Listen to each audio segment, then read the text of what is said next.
I'll never forget the evening I went out to pick a pumpkin for Halloween. It was supposed to be one of those simple, ordinary trips. Grab a pumpkin, carve it, set it on the porch, and let a candle flicker inside until the night got too cold to sit outside.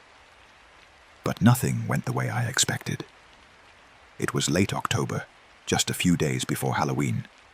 The air had that sharp, biting chill that creeps through your jacket and clings to your skin.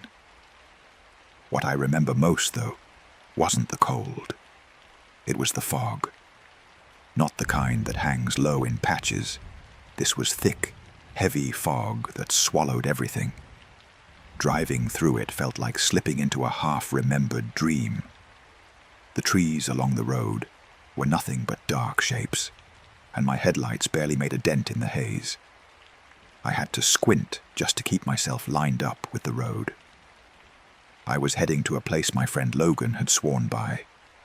Rourke's Pumpkin Farm, a patch just outside the little town of Ashford. He'd told me, "Best pumpkins you'll ever see." The owner's a weird old guy, but it's worth it. I didn't care about the owner. I just wanted something big enough to carve a decent jack-o'-lantern. The fog made the drive feel twice as long, and by the time I pulled into the gravel lot, the sun was sinking behind the grey blanket in the sky. Everything looked washed out, like the whole world had been drained of colour. The farm was dead quiet. No other cars, no laughter, no distant voices. Just the occasional rustle of leaves shifting in the wind. I stepped out of my truck and looked toward the field. Rows and rows of pumpkins stretched out ahead, but I could only see a few feet in any direction. Past that, the fog erased everything. It honestly felt like the farm ended where my vision did, like the world simply stopped beyond the mist. Near the entrance sat a small shack, an old wooden booth that looked like it hadn't been repaired in decades. A crooked sign hung from the roof, "Pumpkins for sale."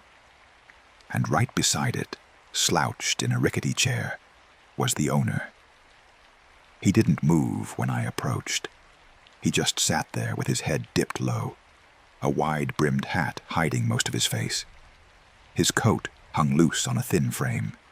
His skin was pale, almost the same color as the fog, and his hands rested in his lap like twisted roots.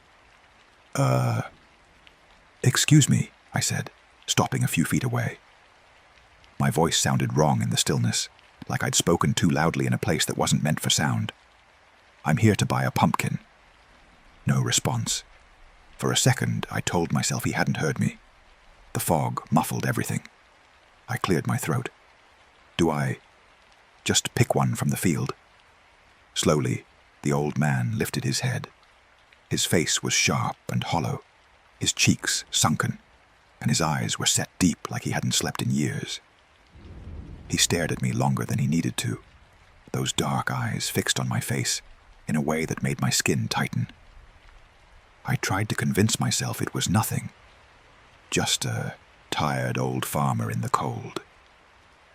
"They're in the back," he finally said, voice low and rough, like gravel dragged across concrete. "The back?" I repeated, glancing at the pumpkins scattered right in front of us.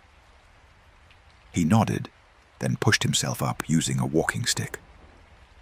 With a slow, deliberate motion, he pointed past the field, toward the far end, where I could just barely make out the shape of an old, beat-up pickup sitting in the fog. The mist curled around it, and for a second the truck looked like it was floating at the edge of nowhere. Every instinct in me said I didn't want to follow him. But something about the way he stared, like he expected me to obey, made me feel like I didn't have a choice. So I nodded and followed. His footsteps dragged through the gravel as he shuffled forward. The deeper we went into the field, the thicker the fog became, and the more distant everything felt. The shack disappeared behind us. The road disappeared. Even the idea of my truck felt far away. like it didn't belong to the same place anymore. When we reached the pickup, the old man stopped and gestured toward the bed. It was rusted and dented, the kind of vehicle you'd expect to see abandoned behind a barn. But the bed was filled with pumpkins. Only these weren't like the ones in the field. These pumpkins were darker, so dark they looked almost black.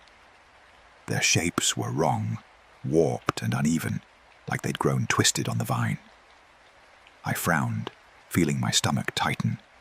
Maybe it was just the fog messing with my eyes. "Which one can I take?" I asked, looking at the old man. He didn't answer. I turned my head for a moment, and when I looked back, he had moved behind the truck, out of sight. I waited, expecting him to step around and say something else.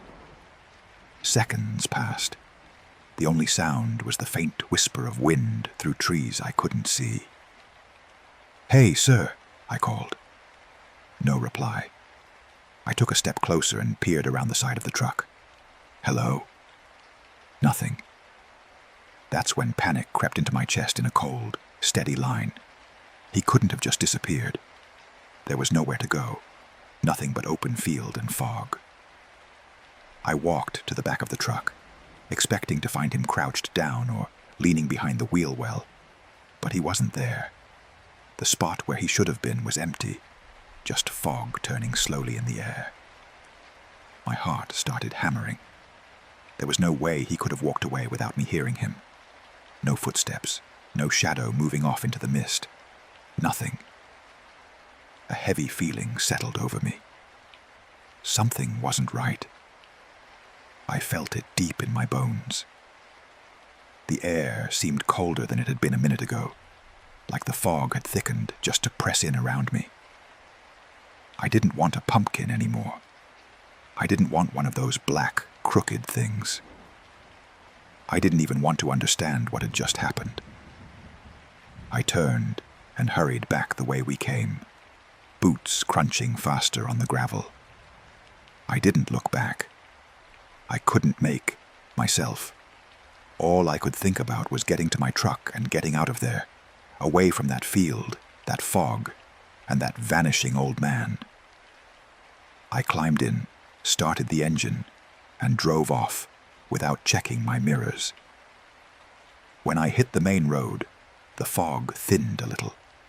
The world looked more normal, but the uneasy feeling stayed. I never went back to that farm.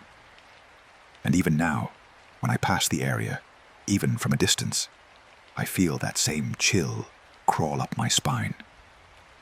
I still don't know what I saw that evening, or where that old man went. All I know is that place wasn't right.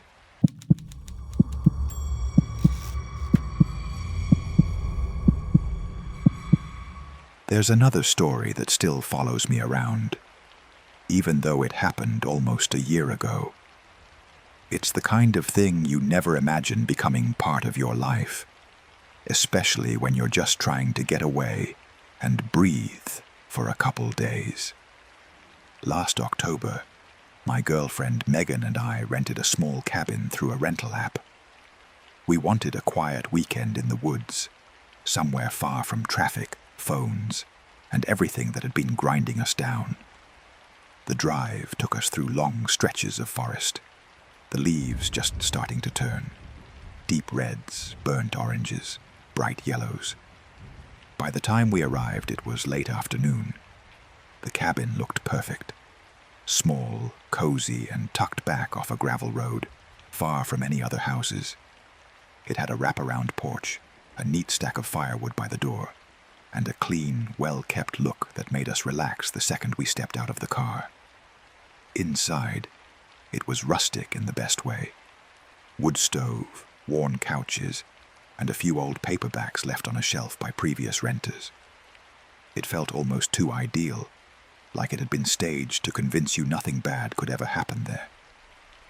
After we dropped our bags, Megan wanted to light a fire.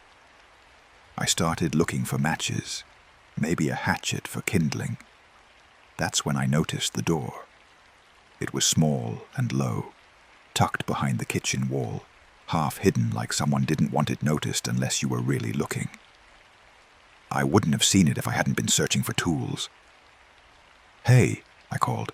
"What do you think that is?" Megan walked over, squinted at it, and shrugged. "Storage, maybe. A cellar. Cabins have those, right?" I tried the knob.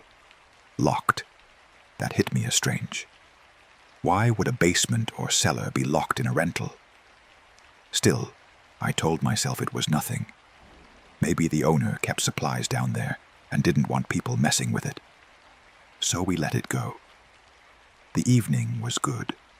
We cooked a simple dinner, played cards by the fire, and listened to the wind move through the trees outside. By the time we went to bed, the cabin felt safe, quiet, warm, and cut off from the rest of the world. Then, around midnight, I woke up. At first, I didn't know why.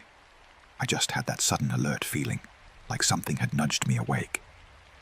And then I heard it. A knocking. Faint, steady, unmistakable. My first thought was outside, maybe a branch tapping the window, or an animal messing around on the porch.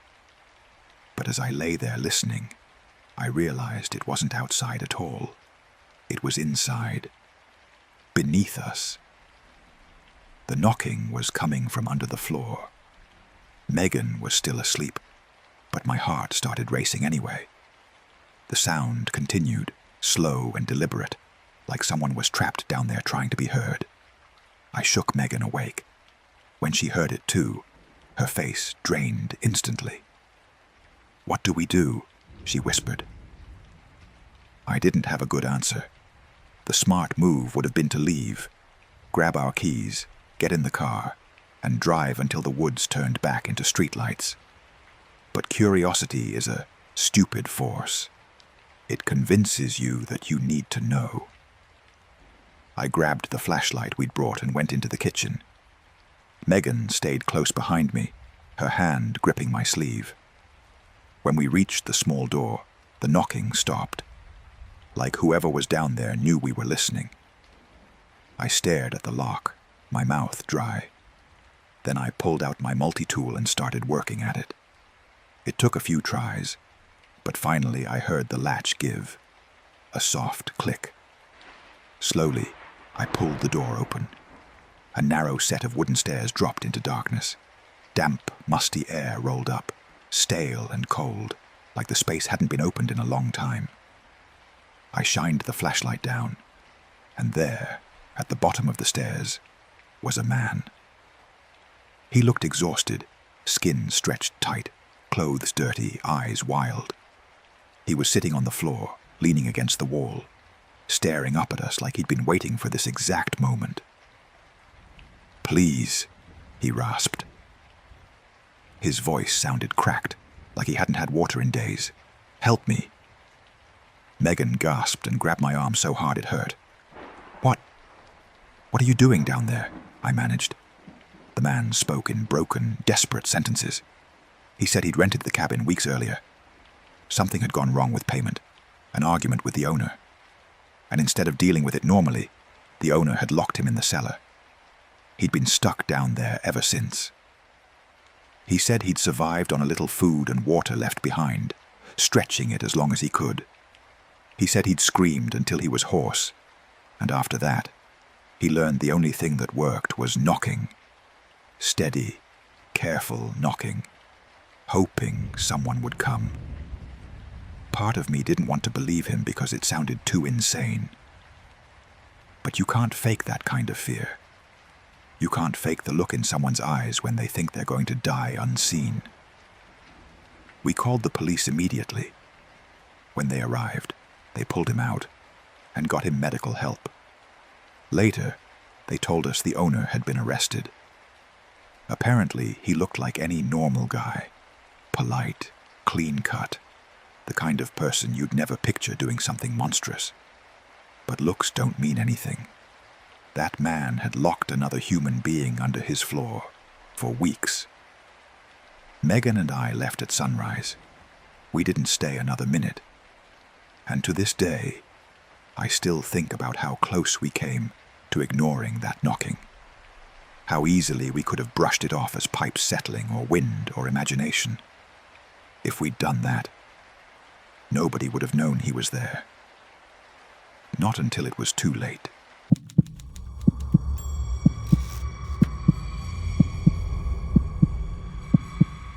Back when I was in middle school, I joined the basketball team, even though I had no real talent for it. I wasn't trying to be a star. I just wanted something to do after school, something that kept me busy and out of trouble. But the other kids could tell right away I didn't belong. They teased me constantly. They laughed when I missed shots. They made comments during drills, loud enough for everyone to hear. I tried to pretend it didn't bother me, but it did. Still, I kept showing up. I kept telling myself it would get better. It didn't. One afternoon, after a long practice, almost 2 hours, we headed into the locker room to change. School let out around 3:30, and practice usually ran until a little after 6. I was exhausted, sweaty, and ready to go home. That day, I didn't have my phone with me. I'd forgotten it, and it made me anxious, like I was cut off from the world. My mom was picking me up later, and I kept hoping she'd have it in the car. I was changing out of my clothes when I noticed 3 guys walking toward me. They were the usual ones, the ones who always had something to say. I braced myself, already knowing what was coming. Sure enough, they started in with the mocking. Worst player on the team. Can't hit a shot to save your life. Why are you even here? I forced a laugh and tried to shrug it off, but they weren't done. One of them said something under his breath, and then, before I could react, they grabbed me. At first, I thought it was just roughhousing. Then I realized what they were doing. They were dragging me toward the lockers. I'd seen them do stupid stuff like this to other kids, but I never believed they'd try it on me. I asked what the hell they were doing, trying to keep my voice steady, trying not to sound scared. They didn't answer. One of them just told me to shut up. I fought back, twisting and pulling, but they were stronger. In seconds, they shoved me into an empty locker, slammed the door, and for a split second, I thought it was over, that they'd leave it unlocked, and I could push out when they got bored. Then I heard the sound I'll never forget. A metallic click. They'd locked it. Panic hit me hard. I pounded on the door and yelled at them to let me out. I could hear them laughing as their footsteps moved away. Then the locker room went quiet. I was trapped in a tight, dark space with barely enough room to breathe. The air felt hot and heavy. I curled up as best I could, knees jammed against my chest. Minutes passed, then more. I kept shouting, hoping someone would hear, but nobody came. And the worst part was realizing I couldn't call anyone. No phone, no way to reach my mom, no way to reach anybody. Time slowed down until it felt like the whole world had forgotten I existed. Eventually, I heard a door creak open. I slammed my fists against the locker again and screamed until my throat burned. Footsteps approached. A man's voice called out, annoyed, asking what I was doing in there. Through the tiny vents, I saw him, a custodian in a faded uniform. His expression said he'd seen too much and didn't have patience left. I told him what happened. The guys, the lock. He muttered something under his breath, like none of it surprised him. He said he didn't have the key, so he'd have to cut it. When he left, the locker room felt even colder, like the air drained out with him. It was only a few minutes, but it felt like forever. Then he came back with a small grinder. The sound was loud, metal scraping, sparks, the whine of the tool biting into the lock. And then the pressure released. The locker door swung open. I stumbled out, legs stiff, body shaky, lungs sucking in air like I'd been underwater. I thanked him, but he barely responded. He just told me to be careful and walked away like he was done with the whole situation. I didn't waste time. I ran down the hallway to the lobby. My heart was still racing when I saw my mum. She was pacing, worried, checking the doors, looking like she'd been imagining the worst. When she saw me, she rushed over and grabbed me so tight it hurt. I told her everything, and her face shifted between anger and relief. That night, we talked for a long time. We decided I would quit the team. Basketball wasn't worth being treated like that. Nothing was. The next day, I found out the 3 boys had been suspended for a couple weeks. Part of me expected something bigger, something permanent. But honestly, I didn't even care. I was just glad I wouldn't have to see them for a while. I joined other after-school clubs later. I made real friends, kids who didn't mock me, kids who didn't think cruelty was entertainment. I never played basketball again. And even now, when I see a game on TV, I think back to that metal click. Sometimes walking away is the smartest thing you can do.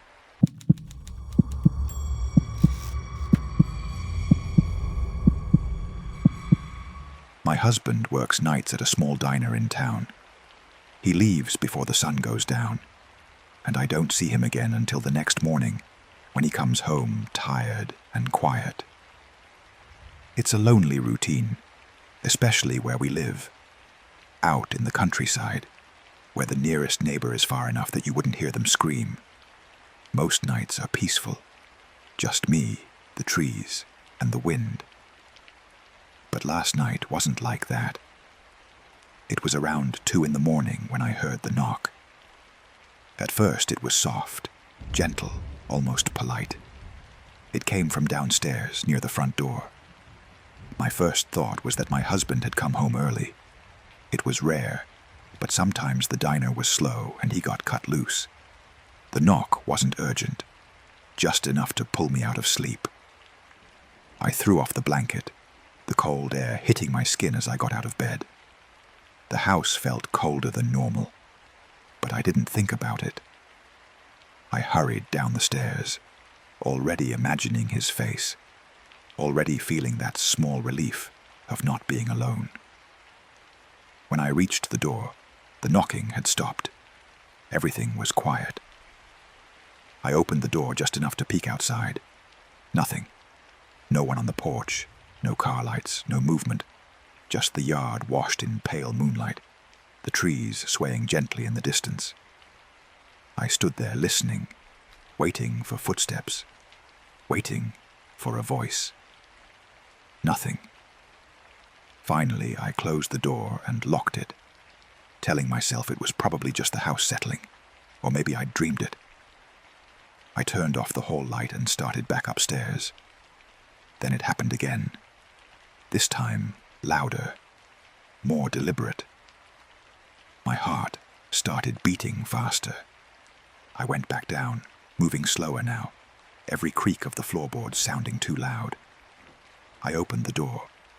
A child stood on the porch. He couldn't have been more than 7 years old. Small, messy hair, wide eyes that didn't look fully awake. He stared up at me like he'd been dropped there. "Where am I?" he asked, voice soft and strange, like he was confused even about the words. My stomach twisted. There weren't any children nearby, not for miles. I glanced around, expecting a parent, a car, anything. Nothing. Just him. I didn't want to leave a child outside in the dark. I stepped forward slightly and started to speak. And something shifted behind him. A man stepped out of the shadows. I didn't see him at first because he blended into the night too well. But then I caught the shape of him, tall, face partially hidden, and the glint in his hand. A knife. The realization hit me all at once. The child wasn't lost. He was being used. Bait. The man took a step forward. I slammed the door so hard the frame rattled and locked it with shaking hands. I pressed my back against it, heart pounding like it wanted out of my chest. Outside, I heard footsteps on the porch. Slow, patient. Then the knocking started again. Not on the door this time. On the window. A soft tap of metal against glass. He was testing the house. Moving from one window to the next, knocking like he was checking which one would give first. Each tap sent a spike of fear through me. My phone was upstairs. For a second, I stood frozen, listening, trying to decide whether he was alone, whether someone else was out there, whether the child was still standing on my porch. Then I forced myself to move. I ran upstairs, grabbed my phone, and called the police. My voice shook so badly I could barely get the words out. They told me someone was on the way. But out here, response time isn't like it is in the city. Minutes feel like hours. The knocking grew louder, more aggressive. I stayed upstairs, listening, praying the windows would hold. Then, finally, I saw flashing lights outside. A patrol car pulled into the driveway. The knocking stopped instantly. Silence slammed down over the house. When I looked out the window, the yard was empty. No man, no child, no movement at all, like they'd never been there. The officers searched with flashlights, sweeping the tree line, checking the road. They found nothing. One of them tried to reassure me, saying it was probably someone passing through, maybe trying to scare me. But I knew it wasn't random. The way the man moved, the way the child appeared, the patience in those knocks, it felt planned. I didn't sleep after that. I sat on the couch with every light on, staring at the front door, waiting for morning. And I still can't stop thinking about one thing. If I'd hesitated for even a second longer, if I'd opened the door wider, this story might have ended very differently.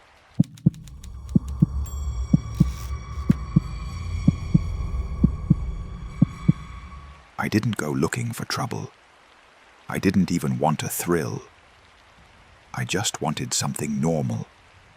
One harmless fall night where the air smells like damp leaves and wood smoke, where you drink hot cider, laugh at bad scare actors, and drive home with your windows cracked open because the cold feels good.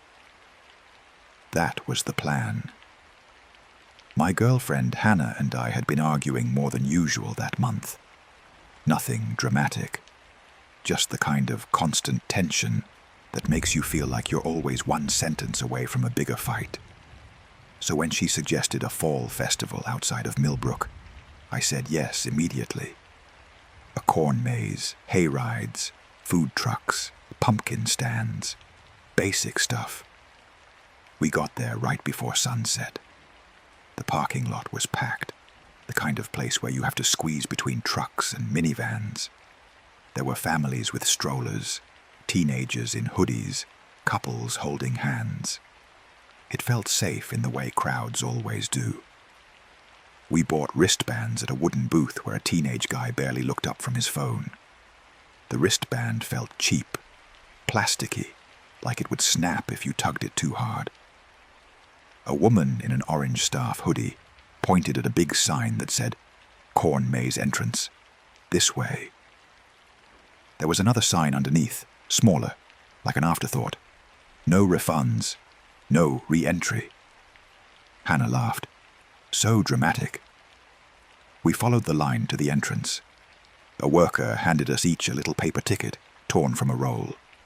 Mine had a number stamped on it. At least I thought it was a number. It wasn't printed like the others. Mine looked like it had been pressed harder, leaving a dent in the paper. I rubbed my thumb over it and felt the grooves. "Did you see this?" I asked Hannah, holding it up. She squinted. "It's just a ticket." But I couldn't shake the feeling that it wasn't just that. The mark on it looked old, like the stamp had been used too long. the edges worn down into something not quite readable. It didn't look like a neat 8 or 3. It looked like a symbol. I folded it and slid it into my pocket. The entrance to the maze was an opening between tall stalks of corn. The sun was dropping fast, turning the sky a bruised color. Speakers mounted on poles played light music, country covers, cheerful and harmless. We stepped inside. At first it was fun. The path was packed dirt, the corn towering over us, the air cool and sweet. We bumped shoulders with other people, heard kids squealing and parents calling out directions. There were little wooden arrows posted every few turns, and signs that said things like, "Wrong way, keep going, almost there." Hannah kept trying to race me, darting ahead and laughing when I took the wrong turn. I kept pretending to be annoyed, but honestly, it felt good to laugh with her again. Then we turned a corner and the music faded. Not stopped, just got quieter, like someone slowly turned down the volume. I looked back over my shoulder, expecting to see the next group of people behind us, but the path behind us was empty. "That's weird," Hannah said, still smiling like it didn't matter. "We just passed a bunch of people." "Maybe they turned," I said. We kept walking. Another turn. Another. The corn brushed my jacket and made that dry, whispering sound in my ears. Then I noticed something small on the ground. A paper ticket. It looked like the same kind we'd been handed at the entrance. I bent down and picked it up. The paper was damp, like it had been stepped on. The stamp mark on it was faint, but I could still make it out. The same symbol. My stomach tightened. I pulled my ticket out of my pocket and unfolded it. Under the fading light, the mark looked even stranger than before, more like a stamp someone would use for inventory than for admission. "Okay," I said, keeping my voice casual even though it wasn't. "That's not normal."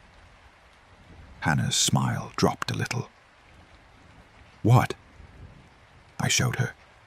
She stared at both tickets like her brain was catching up to something it didn't want to accept.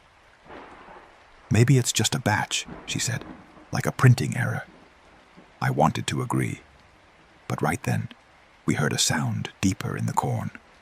A knock, not loud, not a bang, just a steady, deliberate tapping, like someone hitting wood with a small metal object. 3 taps, pause, 3 taps again. Hannah grabbed my sleeve. "Is that part of it?" "Probably," I said automatically, because that's what you say when you don't want to scare the person you're with. But the tapping didn't sound like a prop. It didn't sound like a scare actor. It sounded like somebody trying to be careful, like somebody didn't want to be heard by everyone. The path ahead split into 2 directions. On a post between them was a sign painted in bright colors. "Exit Fun Path." Hannah let out a breath. "See? Exit." We took the exit path. It should have led out quickly. That's the whole point. But after several minutes, we didn't see the edge of the maze. The corn didn't thin. The path didn't widen. There was no sound of the festival anymore. No music, no laughter, no announcements, nothing. Just corn and dirt and our footsteps. I started checking my phone. No signal. Hannah whispered, "This isn't funny anymore." "Yeah," I said. My throat felt tight. "I know." We came around another corner and stopped so hard I almost ran into her. There was a small clearing, and in the clearing was a bench made from 2 planks of wood. On the bench sat an orange staff hoodie, folded neatly like someone had taken it off, and placed it there with care. Beside it was a flashlight, turned off. Hannah stared at it, her face pale in the dim light. Why would that be here? I didn't answer, because I had no answer that didn't make my fear worse. I stepped closer, and my shoe brushed something near the bench. Another ticket, half buried in dirt. Then another. Then another. like someone had been dropping them. Hannah's voice was barely audible. I want to leave. Right now. Me too, I said. I bent down and picked up the flashlight. It felt cold, heavier than it should have. I clicked it on. The beam lit up the corn in front of us, and on one of the stalks, at eye level, someone had tied a strip of white cloth. Not a decoration, not a ribbon. It looked torn from a shirt. I felt my pulse jump. Hannah covered her mouth. Then we heard the tapping again. Closer. 3 taps. Pause. 3 taps. This time, it didn't come from deep inside the maze. It came from the left, right behind a wall of corn no more than a few feet away. Hannah grabbed my arm so hard her nails dug in. Please, she whispered. Don't. But my brain was already doing something stupid, trying to make sense of it. I leaned in toward the corn. Hello? I called, keeping my voice low. Are you okay? For a second, nothing. Then a voice answered, thin and dry, like it hadn't spoken in a while. Don't. Go back. Hannah let out a tiny sound like a sob. Who is that? I asked. My mouth was dry. Where are you? The stalks rustled.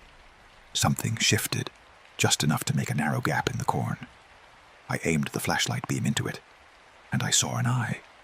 Just one, staring straight back at me through the leaves. Then the voice again, urgent now, shaking. They pick. The ones with the wrong stamp. I froze. I pulled my ticket out again. My fingers were trembling. What stamp? I said. A hand pushed through the corn, bony, dirty, fingers trembling. The hand held a ticket, and the symbol was stamped on it so hard, the paper looked bruised. The same, the voice whispered. They keep you in here until... The tapping started again, but this time it wasn't careful. It was fast, aggressive, like someone was moving toward us and didn't care who heard anymore. The eye behind the corn widened. Run, the voice said, and then the stalk snapped back into place like the person on the other side had yanked away. Hannah didn't wait. She pulled me, and we ran. We took the first path we saw, then the next, then the next. The maze felt different now, like it was closing in. The corn scraped our arms. The dirt path seemed to twist on itself. Every turn looked the same. And behind us, we heard footsteps. Not a single person. More than one. Heavy shoes hitting dirt. And then, quietly, right behind the footsteps, another sound. A child's voice, soft and confused. Where am I? Hannah stumbled, almost falling. I caught her and pulled her forward. They're using a kid, she whispered, horror-struck. I didn't answer. I couldn't. We rounded a corner and slammed into a group of corn stalks that had been bent inward, blocking the path like someone had been here already, pushing through and breaking it. I aimed the flashlight. The beam shook. On the ground, there was another orange staff hoodie. This one wasn't folded. It was torn, and something dark stained the sleeve. Hannah made a sound I'll never forget, half gasp, half choke. Behind us, the child's voice came again, closer now. I'm scared. Then a deeper voice, calm, almost patient, answered the child. Knock again, just like I showed you. 3 taps. Pause. 3 taps. Hannah's knees looked like they were going to give out. My body moved before my brain could think. I grabbed her hand and pulled her sideways into a narrow gap between stalks. The corn scraped my face. The leaves cut tiny lines into my skin. We crawled through until we hit another path. And there, like a miracle, was a wooden arrow sign. But the paint on it was faded, old, like it had been there longer than the festival itself. It pointed one way, and the word on it wasn't exit. It said, road. I didn't question it. We ran toward road until my lungs burned and my legs felt like they were full of sand. The corn started thinning. The air changed. The sound of distant cars, real cars, finally reached us. And then we burst out of the maze into a ditch beside a narrow county road. I fell to my knees, gasping. Hannah was crying silently, shaking so hard she couldn't speak. Headlights swept over us. A truck slowed and someone shouted from the window, asking if we were okay. I couldn't even answer at first. I just held up my wristband like proof we belonged somewhere normal. The driver called for help. Within minutes, a police car arrived. 2 officers approached, flashlights sweeping over us, asking what happened. I tried to explain about the tapping, the voice, the child, the hoodies, the tickets. They exchanged a look like they'd heard something similar before, but didn't want to say it out loud. One of them asked very casually, "Did you keep your ticket?" I nodded and handed it over. He studied the stamp and his jaw tightened. Then he said something that made my blood go cold. "This isn't their stamp." "What do you mean?" I asked. He didn't answer right away. He just looked past us, toward the dark wall of corn. Then he said, "This stamp belongs to a company that hasn't been involved with this festival for years." Hannah whispered, "So why is it on our ticket?" The officer didn't look at her. He kept staring at the maze like he expected something to step out. "I don't know," he said quietly, "but you're not the first people to show up out here with one." The festival was shut down before sunrise. That's what we heard later. Safety concerns. Investigation. Unconfirmed incident. No details. Nothing you could point to. When I searched online the next day, the farm's page was still up, still cheerful. People still left reviews from weeks ago. So fun. Great family night. Best cider. Like nothing happened. But the part that sticks with me, the part I can't explain, is this. When I got home, I emptied my pockets. I had only one ticket. Mine. I never took the damp one from the ground with me. I remember putting it back. I remember it clearly. Yet when I unfolded my ticket under the kitchen light, there were 2 stamps on it. One on the front and one on the back. Pressed so hard into the paper it left a bruise on my thumb when I rubbed it. The same symbol. Twice. And for weeks afterward, on some nights, when everything was quiet and the house settled into its own little sounds, I'd hear something that made my stomach drop. 3 taps. Pause. 3 taps. Not outside.